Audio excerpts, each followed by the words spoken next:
新闻大破解，破解大新闻。大家好，川习会前倒数10天，国际情势高强度的博弈，尤其在台海和中东。中华民国总统赖清德成功出访了非洲的史瓦蒂尼，打破了中共的空中封锁，中共陷入被动，面临破窗效应。而川普呢，启动了自由计划，邀各国和中方来护送各国的船只穿越中东的霍尔木兹海峡。伊朗政权开火了，中共尴尬两面不是人，却下令中国的企业无视美国对伊朗的2级制裁。那么美中的金融即将对撞吗？台湾股市站上了4万点，不过华尔街的分析师示警，美股标普在年底前呢可能下修30%，那台湾股市会是一个好的避险地，或者呢可能会受到这个地震的波及。同时呢，北约3.0的改革浮上台面呢，川普在军事呢，在欧洲裁减部分的驻军，以及呢对欧盟的汽车加征25%的关税，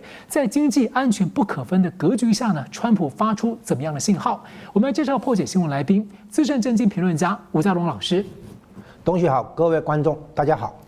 中华民国总统赖清德奇招突破，出访了非洲的邦交国。而先前他的专机是原定4月22号出发，遭遇中共利用经济胁迫施压3个非洲国家拒绝专机飞越领空。5月2号呢，赖清德低调的搭乘了史瓦蒂尼总统国王专机呢，抵达非洲。这本来并不是非常受到关注的出访，但是呢，因为这些波折呢，反而受到高度关注。中共看起来是气疯了，大骂特骂。所以我想请教老师，你怎么观察在川习会前呢这一波过招？特别是说呢，这次赖清德他回来之后特别强调说，国家元首互访是基本权利，台湾人有权跟世界接轨。您怎么解读？这一次赖清德去非洲，然后又顺利回来，第一个我们有几个特点，几个特征哈。第一个是这一次它具有主动性，台湾这边具有主动性。原来中共是设法封杀它，就是让它无法经过。你要去，我们以前叫做史瓦济兰哈，现在叫史瓦蒂尼。那它会经过的飞航情报区呢，正好被3个国家的那个涵盖。然后这3个国家被中共施加压力以后，拒绝我们的专机经过。所以理论上，我们的这个就是赖清德取消原先预定去的那个路径哈，然后后来外交部长林佳龙设法从别的地方进去了哈，等于是探路。好，结果呢，后来这个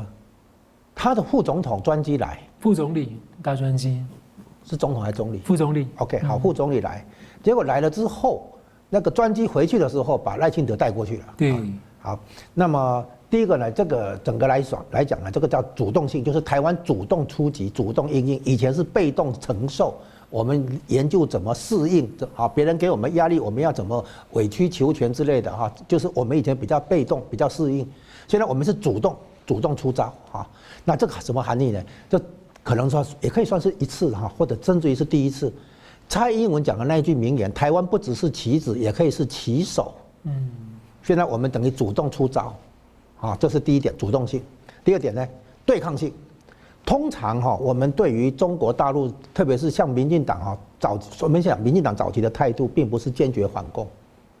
他说你那边一中，我这边一台，我们和平相处，我不惹你，希望你也不要惹我。就是民进党基本的想法，就是说那个井水不犯河水我不惹你，你也不要来找我麻烦。基本这种是一种期待，或者甚至于一厢情愿。共产党这不可能放过你嘛，是慢慢的他们会觉悟到，所以一开始的时候，他希望跟中国大陆对岸的话和平相处，所以他不会去惹共产党，不会跟共产党有对抗的姿态。这一次不一样了，这一次可以说是民进党长期以来并没有坚决反攻这种文化，有这种文化的是老国民党。就是蒋中正、蒋经国那个时代的国民党，老国民党是坚决反共，对不对？那自从连战去大陆以后，中国大陆以后就没有了哈。那国民党立场就变了。然后呢，现在呢，等于民进党敢跟中共对着干，你封锁我，我想办法突破。对民进党来讲，这是一个很大的文化改变。民进党传统上不会想要去惹共产党，他希望他讨厌共产党，但是他不见得反共产。不见得坚决反共，不见得敢跟共产党对着干，对抗性。这一次赖清德算是在中共明显的压力之下对着干，就是你封锁我，我没有因此就退让，或者我就是承认你比较行，我拿你没办法。这一次赖清德就没有这样的态度了。你对付我，我想办法对付你。过去几年在外交上也都是想办法能够找出路来，基本上比较退让性，然后可能偶尔找到一点突破口啊，是这样子。但是这一次的话，很显然是对着干，你封锁我，让我不能出访，我想办法绕过去，克服过去。所以对抗性相当明显，因为中共在封杀他的总统出访的路径嘛。然后他想办法用各种方式绕过去嘛，就变成说这个飞机为什么可以飞过那些情报区，飞航情报区那3个封锁他的，因为这不是中华民国的总统专机，这是史瓦蒂尼的那个专机，总统专机，所以他们呢就让他飞过去嘛。他如果不让他过的话，等于是不是他们可能不知道上面有个赖清德总统啊。就算如果知道他如果不让他过的话，变成是那你等于在霸凌你的非洲的伙伴国家了。对，反正问题就比较复杂，因为那个是。史瓦蒂尼的总统专机啊，是这样来，就是说这一次赖清德这样做，等同于跟共产党的封杀是对着干的嘛。你封杀我，我想办法突破嘛，是这样。所以第二点就是对抗性，因为对民进党来讲他是讨厌共产党没有错，但是他不见得愿意跟共产党这样对着干。他也希望说你一中我一台，大家和平相处，我不惹你，你也不要惹我。在他们传统上是这种心态，他们没有说要跟这个对着干是这样子来。第3点是什么？第3点呢，就是我们看出来这一次它有不可预测性，或者说甚至有一种神秘性，就是说基本上台湾这边要出什么招以前都会被人家看透，还是摸得清清楚楚，这次不一样，这次的这个办法呢，始料未及就是有那个不可预测性。然后呢，这样的结果呢，产生什么效果呢？就是你看它等于史瓦蒂尼那边等于在公开站队台湾这边，或者公开站队美国这边，就等于友邦在公开站队。然后你看他回来的那个飞航情报区，经过的飞航情报区，他先往东南方走，就是从非洲那边往东南方，等于往南极这个方向走。然后从印度洋的南边这样子往澳洲这个方向走，来走印尼啊。然后从澳洲这边飞航情报区经过澳洲、印尼、文莱、菲律宾，然后再到台湾这边这些国家放行。是不是等于也在公开站队？这些国家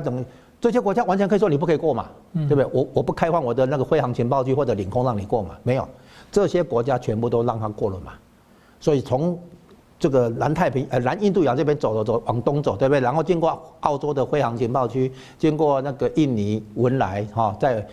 马来西亚也有再往北的话菲律宾然后到台湾嘛。这个飞航情报区或者领空是这样经过嘛？这些国家也等于是放行嘛？那等于让中共蛮难堪的了对，所以说我说友邦们公开等于是公开站队了嘛？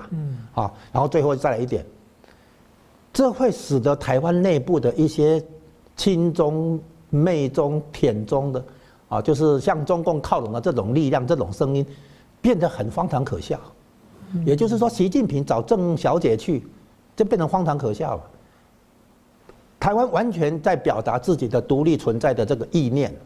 然后呢，外交上有独立存在运作的空间然后跟友邦国家那个互访，这完全是正常外交活动。美国也讲不需要把这种活动政治化就这样子当然补一句，美国还给台湾一个定性，叫做值得信任的、有能力的伙伴就这样嘛然后呢，这会使得台湾内部的那种所谓亲中派的声音，还是说所谓那个对中共来讲，对中方那边来讲就是听命办事的这种心态，整个变得很可笑嘛。你有什么？如果中共是威胁你、迫害你那个施加压力的话，你要有这个胆量去对抗顶住。对，顶住压力嘛。不像那个像郑丽文这种的话，等于是过去接旨的去听训的等等，听命办事的这种心态嘛不一样。你看国民党这边的心态的话就不一样，他不是跟中共对抗嘛，他不是嘛，他完全是去配合的嘛，等于说当北京的这个内应还是当北京的代理人嘛。所以这次等于是赖清德的表现就展现了一个就是中华民国国家的主权体现。然后对，没有错然后呢？这个敢去跟来自中共的这种压力去正面迎接、正面对抗，然后想办法突破，找出突破口嘛。所以我说主动性、对抗性、不可预测性，对不对然后呢，第一个呢，友邦也公开站队嘛；第二个呢，凸显出我们国内的那种亲中派的声音变成荒谬可笑嘛然后再来，中方还有一个问题，就是他的外交团队，我相信会被习近平叫进房间骂，你们在干什么？怎么会有让这种事情发生，对不对？中国的打压对台湾的打压失灵啊，然后中方的大国威信、大国威严失灵嘛，啊，然后呢，这个外交团队的无能暴露出来了嘛，中方的外交团队怎么会搞到让这种事情发生？等于让中共自己下不了台难看啊。习近平肯定把这些团队叫来骂一顿啊！你们在干什么？怎么会让这种事情发生？你不是让我丢脸吗？对不对？中方的大国威信丢掉，他的对台湾的打压失灵，他的外交团队整个被人家看笑话，所以今天被看笑话的是中国的外交团队，不是台湾这边的。你有人说台湾这边东闹西闹这样啊，很可笑，不是啊。现在可笑的是，你中方的外交团队怎么搞到这种地步？所以这几个角度观察下来的话，我们会发现现在的真正的下一个问题是什么？就是说，非洲是离台湾最远的地方，你中共都拦不住。那请问你比较近的地方，东南亚啦、南美洲啦、其他地方，甚至于加拿大啦、美国、澳洲，你怎么挡？对。所以现在的问题是 ，What next？ 下一个是谁？就是赖清德下一个要去的地方会是哪里？如果连这么远的非洲的小小的友邦，他都可以去了嘛？你挡不住嘛？然后接下来的话，比如说，赖清德会不会要去日本呢？本来赖清德的飞机往澳洲这个方向飞高市早苗在澳洲啊，对，所以有人说会不会是见高市早苗，就是你就引起各种那个想象嘛，所以就是说，如果最远的、最小的这个友邦你都挡不住，那 OK， 说不定赖清德有一天去德国啦、英国啦，还是去加拿大、澳洲啦，甚至来美国。你怎么办？你中方怎么办？而且你给这个西方自由阵营一个理由，说你现在这样搞，我下次要搞一个东西，比如说我升级来让中华民国总统去哪里，用这样的方式反制你，让你以后中共不敢再那么干。对，就是说，如果有人想要给中共一点脸色看，给他，比如说被中共欺负然后他想给他一点脸色看的话，他完全可以打台湾牌。比如说以色列现在已经把它定性为反犹太的那个对象，有这样的传言，就是他反犹太，反犹太的话，在国际金融界的话，很多钱要走，因为什么？他们不愿意被贴上标签，你是反犹太的，所以呢，现在以色列已经把它定性为这样。我说他是敌人嘛，以色列会把中共看成是敌人嘛，只不过他现在标签叫做反犹太反犹太的话，那个在西方的是有更高的含义。对了，那个是还没有正式定性，但是说有传言说有人觉得他可能会这么做了。不，应该已经看到了。就是以色列有这样的一个宣布，那不管怎么样，我是举以色列做例子，说以色列把中共列为威胁者、敌人还是反犹太的对象等等。那现在以色列跟台湾正在交往啊，很多那个不管是科技团队还是国会议员还是其他那个交流的那个团体，一直来台湾呢。我身边的很多朋友都来接待来自以色列的访问团有科技类的，有生技的、AI 的、晶片的，很多老师，我请问其实美国在之前就在你看之前就修理南非因为南非跟中共的关系，那现在这个史瓦蒂尼就在南非的旁边，所以你觉得这个事情中共会不会担心说，如果他连这个东西挡不住的话，把它给台湾难堪，他是不是很担心破窗效应？因为台湾现在呢，如果去史瓦蒂尼，然后东边这个索马利兰又是重要的战略位置，跟台湾关系又好，又跟以色列跟美国关系好，这样的话，可能美国跟相关的盟友日本在侵略非洲，可能非洲要逐渐改变了。他应该担心啊，应该担心这个，他应该努力的去担心，好好的去担心他挡得住吗？你要这样想你要这样想，有些东西不是你喜不喜欢、愿不愿意的问题嘛，是你能力的问题，你做得到做不到的问题，是可行性的问题嘛，而不是可遇性。现在中共当然希望台湾都永远走不去希望台湾到处都碰壁，但是你做得到吗？像这个，所以现在这一次的话，等于是说，第一个，台湾敢站出来跟中共的压力对着干。这个意义比较大然后第二个呢，台湾也不是一个好像整天巴望美国给支持，透过美国来干什么事。这一次美国说不定有在幕后帮忙了帮上忙也说不定了协调。但是呢，基本上就是台湾敢在国际上跟中共的压力对着干，这个讯息太重要。因为以前大家都认为台湾小，只能被动，只能因应，只能吞下去。现在台湾不吞下去而且中共下不了台。而且是因为什么？因为它是奇袭啊，它有不可预测性。是你讲战略、讲谋略都要不能让对方事先猜透你要怎么办嘛，对不对？让对方来不及嘛，所以一定是要那个释放，甚至于那个什么，释放假信号啊，什么什么都有嘛，让对方疏于戒备以后，你奇袭成功嘛，所以这里已经看出来，台湾除了主动性有对抗性以外，有不可预测性。那老师有人说这个事情，因为后续可能不知道中共会怎么升高或怎么回应啊，所以终究还是要看到美中川习之间呢，会不会就这个事情持续过招？所以关键在于后面美中之间对这事情的反应。您怎么看美国对这个事情？没有，如果比如说其他国家、其他非洲国家又有什么相关的事情，我们就来招见招啊，来招拆招啊，一次一次给你那个动脑筋嘛，一次一次来破解嘛，对不对？你将来其他国家的情况可能有新的那个对策也说不定嘛，就表示说中华民国台湾这边不是那么好欺负嘛，所以赖清德这一次的话，他看起来好像文质彬彬的那其实呢，中共那边可能被他气坏了嘛，气疯了嘛，所以就是说台湾要向国际社会发一个信号，就是说我们敢挺身而出，那世界各国都认为中共是个国际秩序的威胁者，甚至于现状的破坏者。那很多国家可能会希望联合台湾，或者跟打台湾牌，或者跟台湾有更紧密的连结。是台湾放出来的信号是什么 ？OK， 亮绿灯，我们来合作我敢对抗中共的压力所以你们要信得过我，是这个意思嘛？好的，感谢。我们休息一下，马上回来。欢迎回到新闻大破解。那个美国呢，现在呢宣布要组建一个多国的国际联盟海上自由架构啊，并且呢，川普已经启动了自由计划，开始美军呢护航霍尔木兹海峡里面大量积累的各国的船只，人道考量让2万多个船员呢能够脱困啊，也让这些商船呢能够继续的运作，而且呢。美国呢还邀请了各国跟中方一起来护航。那现在看起来，其实啊，川普呢持续的封锁。美国财长说，海湾的国家其实也在积极配合。伊朗已经没有钱发薪水给士兵了。那贝森特也点名中共就是爱占便宜，也指责中共购买了伊朗90%的能源，资助这个最大的恐怖主义的一个支持国家。所以想请教老师其实现在最近有听到说，川普这边可能不排除可能会有。再对伊朗最后一击，就再展开一些军事打击。你怎么看现在的情况？战火有可能再起吗？那特别是川普去邀请中共一起来军事护航，这个中共要怎么回应？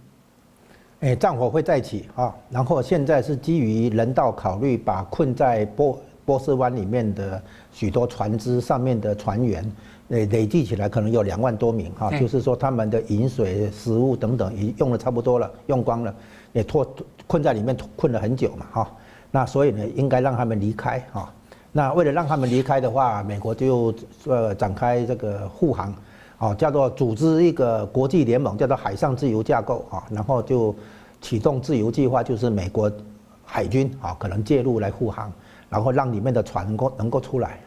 然后呢，那个出来以后可能就就近找到饮水啦、食物啦这些补给那这个是人道考虑，同时也是以人道考虑为名义想办法打破伊朗对荷姆兹海峡的封锁那这个人家是人道考虑要离开，如果你还要攻击的话，那美国不客气美军完全有能力来阻挡伊朗的任何攻击了，包括那个快艇，那种快艇的话根本就小意思，就好像是那个伊朗在小打小闹。那个快艇的东西的，你出来几只，美国打掉几只这个没问题。最新的数据是7只了结果韩国有捐钱，结果这次伊朗还打韩国的船呢。不，因为他给黎巴嫩更多他只给伊朗50万美金他听说给黎巴嫩多少？200万啊。对那当然打你不打你打谁？就是重点是说，美国现在在设法突破伊朗对海峡的封锁，是。然后这一次的名义叫人道考量因为里面的船很多只，然后这些船员的饮水、食物大概都用完了，这些耗下去也不行了所以呢，让他们出来，用人道主义的形式要把这些船带出来等同于说伊朗的封锁要让它废掉它，失灵，让它失效这个意思。那这样呢一来的话呢，伊朗会很没面子，因为它的封锁本来是想要每一条船拿200万美金就是要拿这个现金。然后呢，这个又引出一个问题，就是说，这个美国财长出来讲话，各位观众，我们特别讲一下这就是美国的军事行动、外交行动，哈，总统、国务卿，甚至于国防部长，还是，国家安全顾问，哈，做一些外交上的操作啊，哈，那个国际政治上的一些活动，哈，光这样还不够。如果财政部长出来讲话，那个时候就是收尾了。哦，你看哦，财政部长出来讲什么话？海湾国家把伊朗放在他们那边的钱，向美国财政部讲了。所以美国财政部知道是哪个东西要冻结，对，所以伊朗就拿不到那个现金，调不到现金来花那个薪水，公务员薪水啊。然后呢，还点名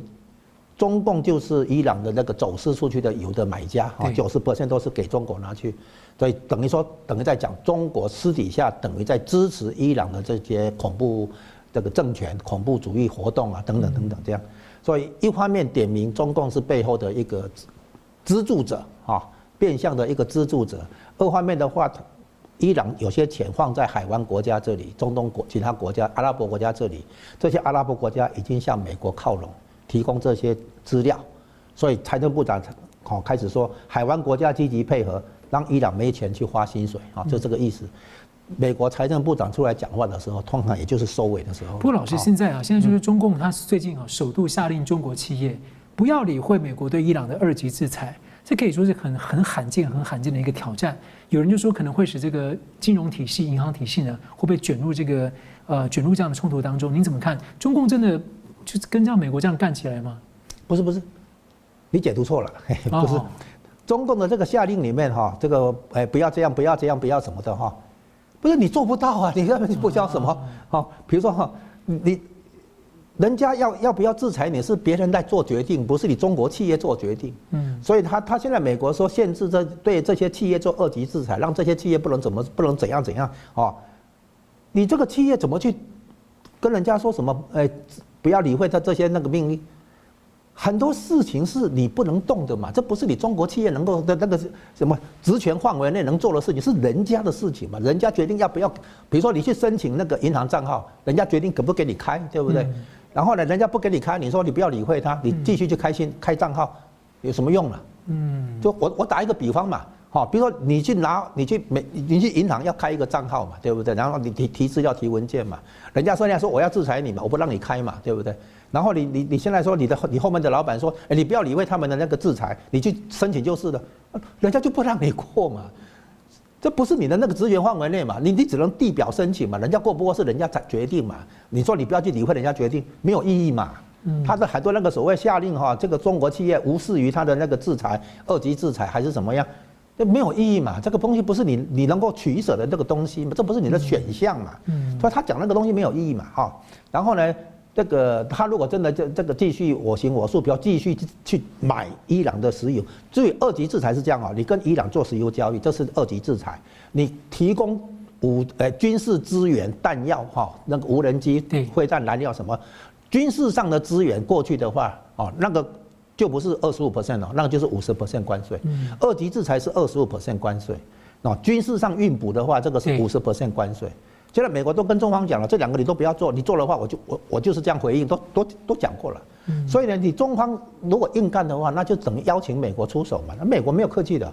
很多人是怕中共都小心翼翼、谨小慎微，在他面前讲客气话、客套话这个卑躬屈膝之类的。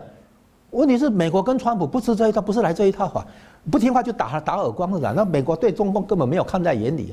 以前差不多30年前。美国国防部对中国解放军的这个报告里面就提到说，解放军的武器系统4个字破铜烂铁，美方根本没把中方放在眼里的，是我们这些其他国家好像把中方很当一回事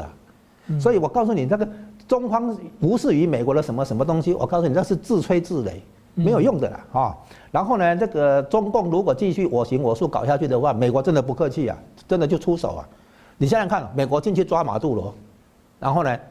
先突破那个各种雷达系统，飞弹防御系统，到那边以后还用一种听说还用一种黑科技，把那个马杜罗32个古巴保镖都把他干掉了，然后把马杜罗从床上抓下来，对吧？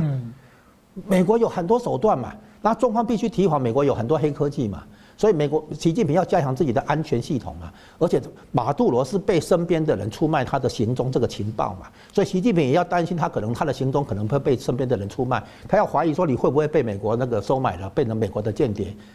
他有他的那个烦恼。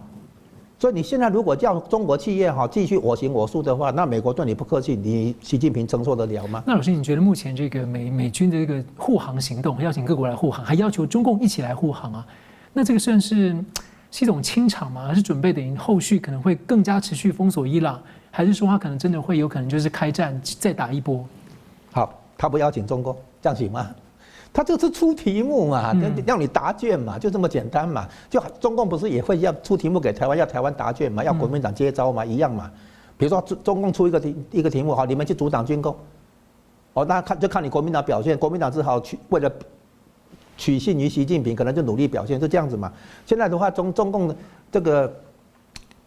哎呀，他挑战美国没有用，因为美国不吃他这一套嘛。真正不吃他这一套的是美国嘛？美国不吃中共这一套嘛？所以看起来，如果中方不去参与护航的话，那会不会得罪海湾国家？不是，你现在这样嘛，护航那也许英国、德国、法国来护航参加，假设有来的话，因为他们也没有这个胆量真的来护航嘛，他们也没有这个胆量真的得罪伊朗嘛，他们也不敢。然后呢，只会说，战争结束以后我们来护航啊，这个都是屁话嘛，现在的话就是美国敢跟伊朗对着干，你敢出手看看，我就打掉你。你现在如果派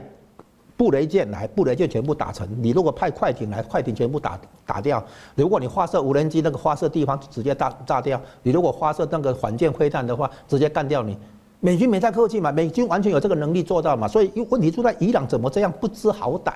你要去问的是伊朗怎么这样的那个不知天高地厚，真的，一大堆的那个完全不把美军放在眼里，觉得美军好像不行。那你现在看你自己有多少东西嘛？你现在有多少黑科技？你有多少那个奇招让美国那个打得美国那个始料未及？你现在伊朗有多少东西嘛？你中共的东西都不行了，都已经被考验不行了。然后你伊朗也被干得差不多了，你现在那边讲什么大话？人家说料敌从宽嘛，你们是料敌的话宽松嘛？你现在中方人家要你来护航，好，你不来 ，OK， 对不对？好，你来，那你跟伊朗怎么办？对不对？人家是出题目让你左右为难嘛。中方不来的话，中方来护航的话，才表示说你跟国际这边一致了，对不对？可是你跟伊朗那边怎么弄？然后你不来的话，好，你挺伊朗了嘛？那你表明了你也要被打嘛，你要被人家列为对抗的对象嘛，所以中共就是怎么做都左右为难嘛。你已经得罪一边嘛，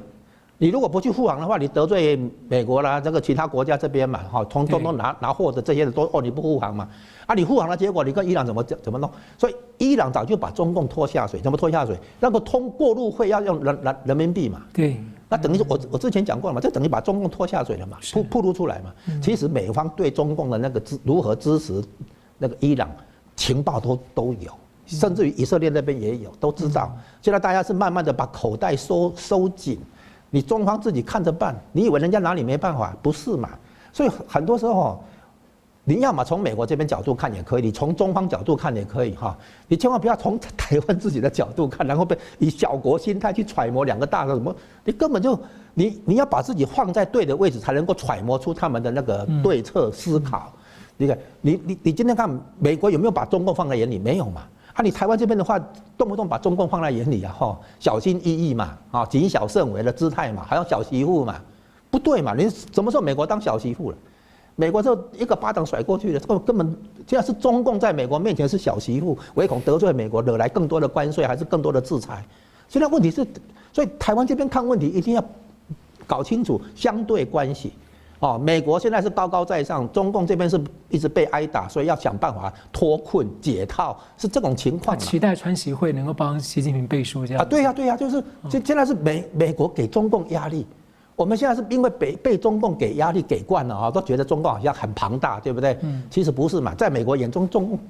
正常而已啊。美国都嘴巴扇来扇去，美国连普丁都敢对付，怎么可能不对付你习近平？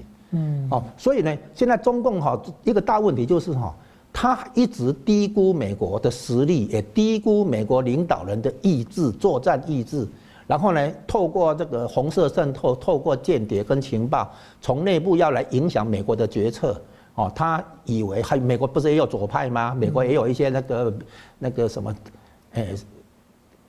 呼应红色渗透的那种人啊，有嘛？所以包括比如说选举作弊的什么事情很多嘛哈。所以呢，中方以为他可以拿捏美国嘛，所以他跟美国对抗嘛，但是呢就没有用嘛，徒劳无功。好的，感谢，我们休息一下，马上回来。欢迎回到新闻大破解。川普政府在2026年初提出了北约3.0改革计划，战争部5月2号宣布，1年内呢会从德国撤出大概5000名的驻军。那川普有加码说呢，这规模会远超过5000人，而且传出呢还可能会调整在意大利跟西班牙的驻军情况。川普在1号也宣布啊，由于欧盟没有能够遵守美欧之间达成的全面贸易协议，下个星期就会将这个对进口的欧盟汽车跟卡车要加征关税，加到25%啊。所以我请教吴老师啊，您怎么看说川普在这个军事经贸呢这2大动作同步加压？这针对的是欧洲，而且这一次针对德国，因为汽车业是德国的重要产业。所以对汽车的关税呢，主要是反映在德国这里。当然，意大利跟法国也有了哈，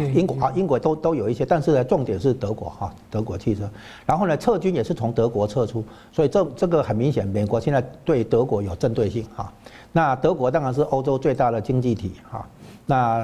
那个德国领土上的驻军有3.5万人，然后现在先撤出5000个，还会剩3万人啊，是这样。所以德国并不是说整个驻军撤掉，那么现在呢，美军已经在打包了哈，大概在1个月可能2个月内就会走5000个人，然后1年内不止5000，1年内还会再撤啊。我们现在第一波讲的这个5000个人，大概1个月大概就撤走了。如果1个月没有，大概2个月内就会撤走了啊，大概6月底以前都会撤。这个撤到附近的其他国家。不一定，不知道，他现在没有讲他们撤哪里。有人说波兰希望可以不，波兰希望那个话从那个西班牙、意大利那边撤过去就可以了。德国这个5000人哈是算是很完整的一个队伍哈，所以有可能是撤回美国吗？还是撤到西太平洋这里？不知道，他美国没有讲哈。那总而言之呢，现在问题更严重的是哈，他可能现在第一波可能是2.5万人呀哈，整个了哈，但是最后根据国务卿最新的说法，10万人，哇，整个要撤。所以呢，现在只是启动，现在等于在发信号，要欧洲国家做一点准备哈。就是说，美军现在撤的话，因为速度要快嘛哈，所以1-2个月5000个，1-2个月5000个，这个可能性越来越大。然后有一些改布防哈，可能到东边一点的国家，比如说罗马尼亚、保加利亚那边，或者往那个波罗的海那边3小国，还有波兰啊，可能往这边调一些过去。但是估计大部分的话是撤，为什么？因为从欧洲撤军哈，就是等于是实质上降低美国在北约的这个角色哈，是因为美国在处理联邦债务压力这件事情，很多人没有搞清楚。美国累积的国债现在号称超过38兆美元，大概每年的赤字是2兆美元。如果能够缓和一点的话，大概也有1兆，或者甚至于勉强那个打平的话，那么累计下来的国债现在是超过38兆美元。然后呢，这个利息支出大概1.2兆美元每年，所以会超过国防预算。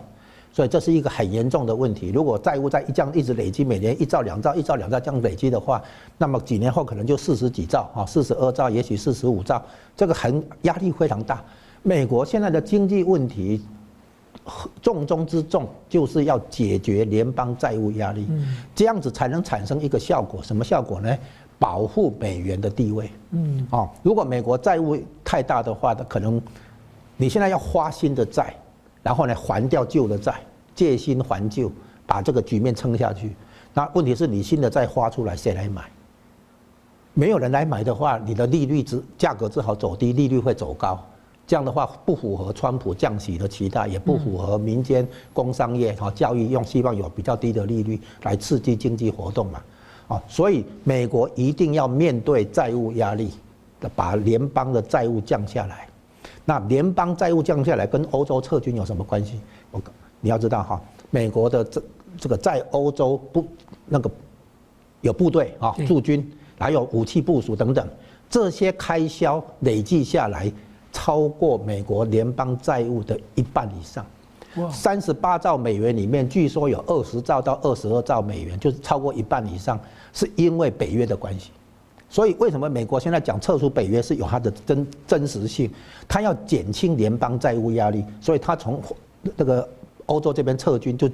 减少一些开销嘛，减少美国在这个因为协防欧洲带来的开销嘛，所以它要删减这个欧洲的部队是真的，它要退出北约，这个是有道理的。但是呢，有些人可能会认为，从国防观点来讲，美国要讲的是前线部署。就是美国不会在本土来部署，而是在前线来部署。比如说在第一岛链这里部署亚洲、西太平洋，或者在欧洲那边前线部署哈，把敌人挡在外面，而不是让他们逼近美国，对不对？哈，这个是战略观点。但是现在美国必须先考虑降低债务的压力，不能让它一直滚动下去。而美国债务的累积里面有很大一部分是来自于北约的参与，美国保护欧洲国家这个开支很庞大。占据美国联邦债务超过一半以上是来自这里，这就是为什么现在川普政府要这样做。川普政府为了降低联邦债务压力，我们之前可能有谈过，还有好几招第一个关税，第二个呢，那个马斯克之前主持的政府效率部砍掉开支再来的话，黄金绿卡1张500万，希望能够卖到100万张，就是5兆美元的这个新的财政收入。再来成立主权财富基金，进入资本市场操作，希望取得联邦的新的收入来源。最后还有稳定币的发行，增加这个对美国国债的一个买盘川普政府有很多再来个撤出北约，叫退出北约，或者从欧洲裁军，这些都是为了解决联邦债务压力。很多人没有明白。然后债务压力减轻之后，回过头来撑住美元的地位。然后现在你看伊朗战争，其实美国一方面用伊朗战争检验北约的忠诚度、配合度，然后拿这个做借口说我要退出北约，对不对？其实他是早就想退出北约，还找个借口。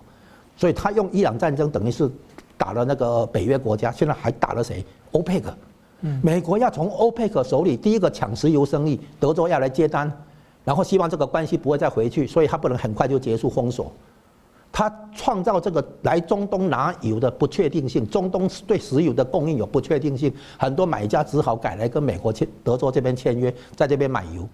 如果3-5天就结束，伊朗战争就结束，军事行动迅速打完，那很多买家可能就回来中东继续做生意了嘛。所以美国将计就计，伊朗要封锁我就陪你玩，顺便那个改变能源版图对，就是说他因为封锁的期间够长，那个不确定性维持的够长，很多全球买家就改来跟美国签约买美国油嘛，就这样嘛。包括日本，像日本、台湾也是嘛，现在都增加从美国这个买能源产品嘛。这样的结果，这个关系将来战争结束后，伊朗战争真的结束后回不去嘛。然后这样的话，等于美国不但跟欧佩克抢石油生意嘛，然后还有一个效果，据说欧佩克的国家里面已经逐渐都使用人民币结算，至少有一部分都使用人民币结算。听说沙烏地有增加到40%的那个交易是用人民币结算，然后呢，伊朗当然是人民币结算然后其他海湾国家也都在有增加人民币的使用这种情况。请问你如果来德州买油的话，用的是美元嘛？就不是用人民币嘛？如果石油交易一直停留在中东的话，还会有使用人民币的这个成分嘛但是呢，你如果由美国这边来取代的话，那你来美国这边买油当然付美元嘛。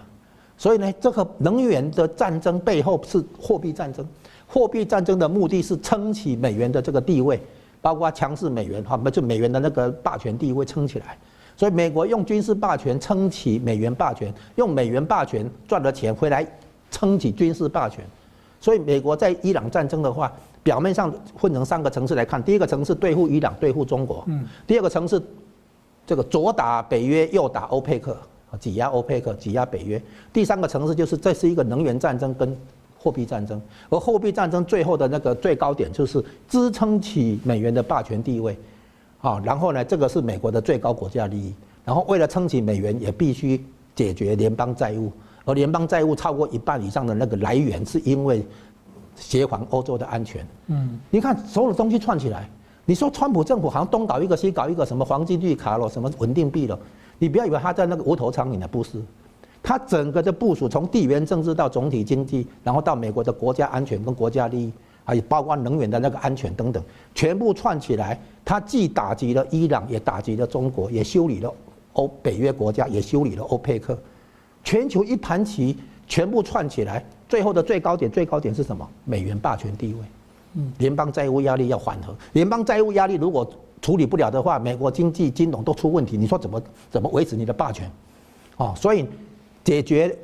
债务压力之后，撑起美元地位。然后你现在看起来，对欧洲的话，先修理德国。德国这一次也是那个总理莫尔茨讲话都跟川普胃口不合，就是好像并不是支持川普的这些做法，川普就不客气修理他。然后呢，西班牙很明显一定会被修理。那意大利本来是右派的，跟川普很合的那个女总理梅洛尼，现在也被拉回去。现在讲一个根本问题，就是川普修理欧洲国家有一个重点是，欧洲国家全部是左派，几乎全部现在是全部左派。左派的意思就是说，美国应该来协防我的安全。然后呢，他们把国防安全省下的经费全部去搞社会福利，人权什么东西了，变成一个左派的社会福利国家去了。然后现在美国说不行，你们要自己负担你们的国防安全，等于说要把资金从社会福利抽出来做国防，很痛苦。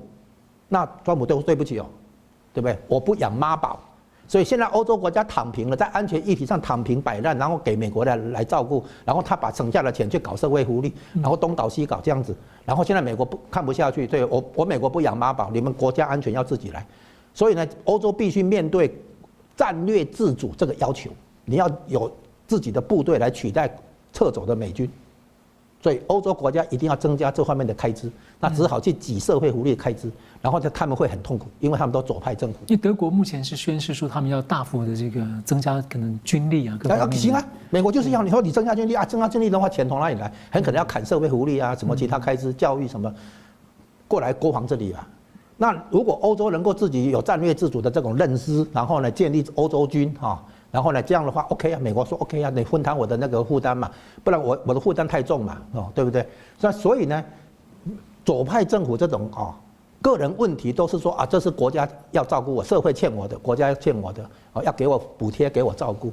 左派的基本思维是这种大政府嘛，什么都要照顾，然后政府开销很大嘛，这种想法嘛。那你看现在从英国还有加拿大、英国，甚至于澳洲一样然后呢，法国、德国，对不对？意大利、西班牙，甚至于荷兰、瑞典，就全都左派。那为什么他们可以搞左派？他国防开支偏低嘛，然后就去搞东搞西，这个补贴那个赞助这样子搞嘛。美国说他开什么玩笑？美国说我又不是傻瓜。所以你看现在美国在针对欧洲，表面上你看你讲的汽车、卡车课关税表面上讲了要从欧洲撤军。这些都是什么？都是技术上一步一步在展开，对不对？他最后的这个观念是要改变欧洲的左派倾向让你走回右派，右派一定强大国防然后呢，一个有责任感的一种治理模式不要搞左派那一套，要搞右派这一套，要强调责任感。你的问题想办法解决，国家社会帮你可以，但是你不要期待我们来照顾你很多东西，你要能够自己有责任感强调是一个有责任感的，而不是什么社会福利这种概念。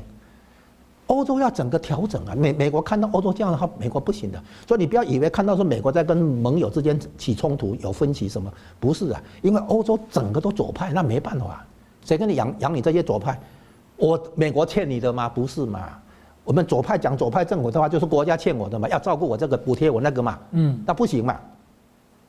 所以呢，现在的话，你表面上看是这一步那一步这个动作那个动作，对不对？那其实就是在改变欧洲的政治文化，然后呢，从那个国家安全入手，然后到能源，你刚刚提到的新能源都一样，把左派的路线调整过来。这其实美国两党已经讨论了几10年，都想做，看这次川普能做到什么程度。我们继续看到最近的股市问题台湾第一季的 GDP 增速是13.9%而且台湾股市已经站上了这个4万点，市值全球第6，今年就有可能会再超越英国，甚至超越印度，挑战全球第4。那台湾呢跟美国的股市是高度联动，美国股市也创下6年来的这个最佳单月纪录。不过呢，巴菲特最近发话了，他警告说这种他现在看觉很多人好像在赌博一样他说一日期权不是投资，是赌博。很多投资者现在好像越来越喜欢这个短期期权交易他认为不太好。他形容这个市场像是一个附设赌场的教堂。另外一方面，华尔街的摩根大通执行长戴蒙也警告说，日益复杂的风险叠加可能会引发债券危机。他提醒要去主动应对这样的市场的可能动荡。再来呢是美林证券的前高层也预计标普500指数可能会最终下跌30%，熊市的下跌可能会在今年底前会出现到来。所以我想请教吴老师你怎么看这样的一些警告？那台湾要怎么去面对这样的可能性？OK， 你开始提到台湾股市最近站上4万点，这是历史新高从1月5号那个美国抓马杜罗的时候，那个时候台湾大盘指数第一次站上32000点，然后呢，现在5月初了现在已经到了4万点是这样好，那是这样，台股的市值全球排名我们先讲一下，前3名一定是美国、中国跟日本那美国、中国、日本呢，这个一时无法动摇他们就排在前面。但是从第4名4、5、6、7这4个呢接近，他们都是4兆到5兆美元之间它的市值这个 market value 在这个范围然后呢，这个从上面数下来的话是印度、加拿大、台湾跟英国就是在4到7名这个 range 这个范围然后呢，现在台湾呢可能已经追上加拿大了，超过，所以可能现在已经上面就是印度所以大概现在可能是第5名了从第6名又往前推。但是不论如何，今年接下来几个月台股还是往上走去年的经济增长率是8.7%，今年估计7.6%，但是第1季已经超过13%。第2季如果降下来，大概也有10%以上。那上半年这么强，你下半年要怎么弄才会让你那个增长率降到7%？这个大有问题。现在的估计都落后于实际发展，为什么这样？因为 AI 产业革命带来的这个动力全球的各国都要玩这个主权 AI， 就是用自己的语言文字来做模型来搜索，所以每一个国家都要建立自己的那个 AI 的这个数据中心、算力中心，当然还有电力中心，是这个样子。所以呢，那个对 AI 的基础设施的采购金额很庞大，而台湾恰好是供应链的重镇，所以我们这里接单接到这个什么撑不下去了，我们的接单。所以说你看这个13.69%的这个经济增长率，这怎么维持嘛？坦白讲，这就是回到当初1980年代台湾在高成长那个年代，经济增长率12%。后来10%、8%、6%、4%，到后来2%点多，对不对？一样。现在一下子又回去，就是说，因为我们撞上了产业革命，就是这样。所以呢，台股还有继续走高的机会。然后这样的话呢，有可能就超过前面的就是4、5、6、7。英国跟印度。不是，英国在台湾后面的。现在前面的是印度跟加拿大的样子。加拿大在英国后面。那加拿大我们应该已经超过了，所以我们现在有机会已经就是到第5了。要挑战因为这几个全部在4兆跟5兆之间，我们只要超过5兆的话，就摆脱老师，那你怎么看？但现在美林然后这个有关的下跌这个这样子通常在第2季，记住第2季，现在是4月、5月，就这个时候，美国很多机构会发出预警，说今年暑假暑假当然也算下半年了会修正大幅下跌什么什么的预警每年都这样，几乎每年都这样，没有骗你，不要以为是今年。我在其他节目上以前的时候都回答过类似的问题几乎每一个投资银行都会预警。那请大家注意因为8月很特殊，8月下旬的时候是避暑，就这个整个华尔街空城，只剩留守人员。另一个时段就是耶诞节到新年这个大家都放假过节然后整个华尔街就只剩留守人员空城，所以交投比较清淡。所以呢，要影响行情，要操作行情比较容易，所以那个时候他们通常是把行情打下来。为什么要建仓？为什么要建仓？因为8月结束，9月初的时候，劳动节结束，下半年正式开张，那个时候让行情可以走高，所以一定是8月的时候，通常就是把行情杀下来。什么意思？不好的消息、负面的冲击，在8月份把它消化吸收完毕，到9月开始的下半年马上就变成说可以。叫做落底反弹，利空出尽，然后开始拉抬，是这样子。所以总是告诉你暑假会有修正啦，什么10%、20%、30%的拉回，都是这样讲的，每年都这样子，不是今年而已所以大家不用太紧张。好，感谢。就我们请老师用40秒来总结今天的讨论。国际政治跟经济有紧密连结。那特别是表现在油价哈。那从能源安全到油价波动到通膨的问题，最后到联邦的那个财政赤字，就是债务压力等等，这些全部都可以串起来，全球一盘棋。所以我们台湾在这个当中呢，正好一方面赖清德能够突破封锁出去访问，二方面的话，我们的那个 AI 产业链呢，也得到这个全球投资的这个挹注，所以台湾的股市再创历史新高，带动连带也跟美国一样，股市在创历史新高，然后我们便享受一个问题，就是当别的地方有事的时候，台湾反而没事，因为中共疲于应付来自美国的压力。好，非常感谢老师的分析，感谢观众朋友的参与。新闻大破解，每周1到5再见。